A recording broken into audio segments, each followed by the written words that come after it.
बाल कांड के एपिसोड हमने जाना दशरथ महाराज के बारे में और पुत्र पाने के लिए उन्होंने किस प्रकार अश्वमेध यज्ञ किया।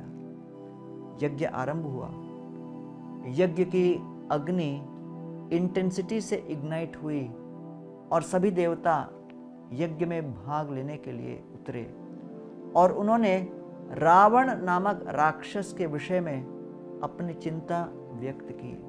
उन्हें राक्षस के आतंक से बचाने के लिए किसी की आवश्यकता थी, कोई ऐसा व्यक्ति जो दिव्य होते हुए भी मानवीय हो, जिसके पास संपूर्ण ब्रह्मांड या यूनिवर्स की रक्षा करने और अच्छाई में विश्वास स्थापित करने की शक्ति और क्षमता थी, कोई ऐसा जो रावण को अंत कर सकता हो।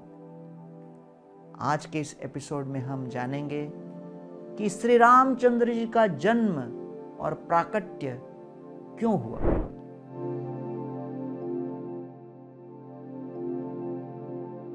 तो अब जानते हैं रावण का इतिहास। कैकसी और विश्रवस से जन्मे 3 पुत्रों और 1 पुत्री में रावण सबसे बड़ा ज्येष्ठ पुत्र था। कैकसी राक्षस सुमाली की पुत्री थी।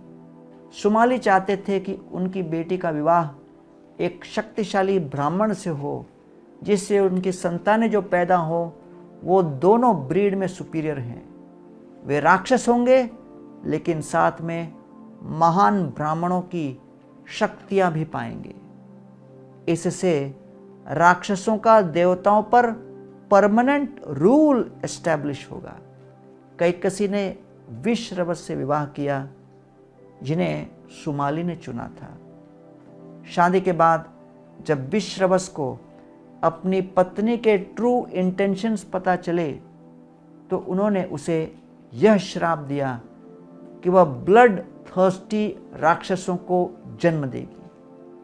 कैकसी ने अपने पिता को खुश करने के लिए विश्रवस से शादी तो की थी, इसलिए वह विश्रवस के पैरों पर गिर पड़ी और उन्हें अपना श्राप वापस लेने के लिए विनती की। उसे शांत करने के लिए विश्रवस ने उसे एक पुत्र का वरदान दिया जो भगवान का महान भक्त होगा। कैकसी ने दशग्रीव और दशानन नाम के एक 10 सर और 20 हाथों वाले राक्षस को जन्म दिया। अपने जन्म से ही रावण अपने नाम के अनुरूप रहा। रावण को दूसरों को रुलाने में बड़ी खुशी मिलती थी। इसके बाद उसने एक और पुत्र को जन्म दिया जो तेजी से बड़ा होकर कुंभकर्ण नाम का राक्षस बन गया। इसके बाद विभीषण नाम का एक संत बालक पैदा हुआ और अंत में शूर्पणखा नाम की एक दुष्ट स्वभाव वाली पुत्री का जन्म हुआ। विश्रवस की एक और पत्नी थी जिन्होंने कुबेर नामक एक पुत्र को जन्म दिया जो देवताओं के ट्रेजरर बने। कुबेर को लंका का अधिकार प्राप्त हुआ। लंका एक बहुत ही बड़ा सुंदर आइलैंड था जिसे देवताओं के आर्किटेक्ट विश्वकर्मा ने स्वयं डिजाइन किया था। उन्होंने विशेष रूप से इस आइलैंड या टापू को देवताओं के लिए एक मनोरंजन की स्थली या रिट्रीट के रूप में चुना था, इसके नेचुरल ब्यूटी और नेचुरल अबंडेंस के कारण। विश्रवस की 2 पत्नियां के बीच जो टेंशन थी वो भाई बहनों के रिश्ते में दरार का कारण बन गई। अपनी मां कैकसी द्वारा उकसाए जाने और अपने दिलों में महान आकांक्षाओं से मोटिवेट होकर रावण, कुंभकर्ण, शूर्पणखा और विभीषण तपस्या करने के लिए अपने घर के सुख सुविधाओं को छोड़कर चले गए। विश्रवस ने अपने पुत्र रावण को शास्त्रों का विद्वान बनाने के लिए ट्रेन किया। रावण थियोरेटिकल रूप से एक विद्वान था और उसके पास दिव्य ज्ञान था, लेकिन उसके पास कोई दिव्य गुण नहीं थे। तीनों भाइयों और उनकी बहन ने भगवान ब्रह्मा जी को प्रसन्न करने के लिए कई वर्षों तक न तो खाया और न ही सोया, जबरदस्त तपस्या की। जब वे जिस देवता को प्रसन्न करना चाहते थे वह प्रकट नहीं हुए तो रावण ने एक एक करके अपने सर काटना शुरू कर दिया और उन्हें यज्ञ की अग्नि में अर्पित करना आरंभ कर दिया। जब वह अपना अंतिम सर काटने ही वाला था, तब ब्रह्मा जी उसकी इच्छा पूर्ण करने के लिए उनके समक्ष प्रकट हुए।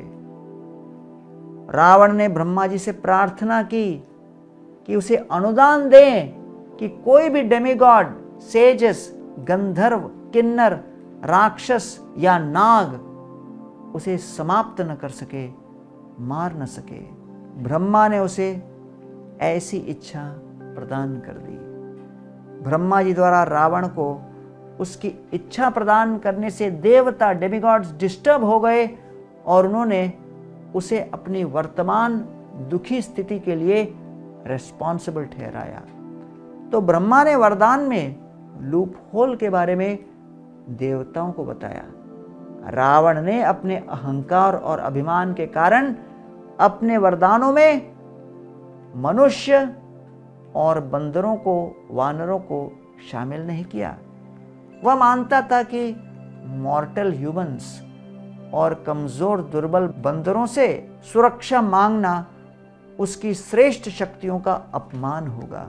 ब्रह्मा ने आगे बताया कि जैसे ही उन्होंने रावण की मांगे सुनी, उन्होंने सरस्वती को तुरंत कुंभकर्ण की जिह्वा पर बैठने और उसकी इच्छा को बदलने का इंस्ट्रक्शन दिया। कुंभकर्ण नित्यत्वम यानी अनंत काल तक जीने की इच्छा रखते थे, लेकिन सरस्वती जी उनकी जीभ पर चढ़ने के कारण उन्होंने निद्रात्वम यानी अनलिमिटेड नींद की इच्छा व्यक्त की। इंद्रासन अर्थात इंद्र की सीट मांगने के बजाय उन्होंने निद्रासन, सोने के लिए बिस्तर मांगा। और निर्देवतम, देवताओं का विनाश मांगने के बजाय उन्होंने निद्रत्वम, नींद मांगी। ब्रह्मा ने तुरंत स्वीकार कर लिया। कुंभकर्ण ने ब्रह्मा जी से वरदान वापस लेने की भीख मांगी। ब्रह्मा जी ने दया की और थोड़ा सा बदलाव किया। वह 6 महीने तक सो सकता था और बाकी के 6 महीने जाग सकता था। फिर ब्रह्मा जी ने देवताओं को शूर्पणखा के वरदान के विषय में बतलाया। वह अपनी इच्छा से अपना रूप बदलना चाहती थी। ब्रह्मा जी ने उसकी यह इच्छा पूरी की।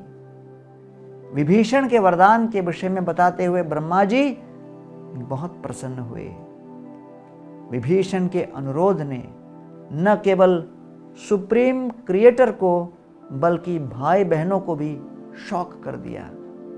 उसने भगवान के प्रति भक्ति मांगी और यह कि वह अपने जीवन में कभी भी सत्य के प्रिंसिपल से डिविएट न हो। रावण और कुंभकर्ण ने विभीषण को वार्निंग दी कि यह न केवल अपना जीवन बर्बाद कर रहा है बल्कि पूरे राक्षस वंश पर भी कलंक बन रहा है। उन्होंने उसे ब्रह्मा की अनंत शक्तियों के विषय में याद दिलाया। हालांकि विभीषण दृढ़ डिटरमिन्ड थे और ब्रह्मा जी को अंत में लगा कि उनकी यात्रा सफल रही। ब्रह्मा ने जब देवताओं के साथ ये डिटेल्स शेयर किए, वे शांत हो गए। फिर भी रावण के द्वारा उन पर किए जा रहे अत्याचारों के बारे में बताना इंपॉर्टेंट समझा। सबसे प्रमुख देवताओं को रावण की रसोई में सब्जियां काटने के लिए बंदी बना लिया गया था। उसने उन्हें पूरे दिन उसकी सेवा करने के लिए धमकाया। जब वह एक जेंटल ब्रीज चाहता था तो वायु को बुलाया। जब वह गर्मी चाहता था तो सूर्यदेव, सूर्य को बरसात के दिन भी प्रकट होना पड़ता था। समुद्र देव वरुण को लंका के रक्षा के लिए नियुक्त किया गया। शत्रु के सामने वरुण को उन्हें डराने के लिए भयंकर लहरें पैदा करनी थी। राहु को एक दीवार के सामने उल्टा लटका दिया था ताकि वह रावण के जीवन में कभी भी कोई अशुभता पैदा न कर सके। रावण ने 9 ग्रहों को अपने सिंहासन तक जाने वाली सीढ़ियों पर नमस्कार करवाया था। अपने सिंहासन पर बैठने के लिए सीढ़ियां चढ़ने से पहले वह 9 ग्रहों पर चलता था। यह दर्शाता था कि वह ग्रह भी उसके जीवन को नियंत्रित नहीं कर सकते थे। रामायण सीरीज के आगे के एपिसोड्स शीघ्र ही आएंगे। तब तक के लिए मेरे चैनल पर बने रहें। जय श्री राम, हरे कृष्ण।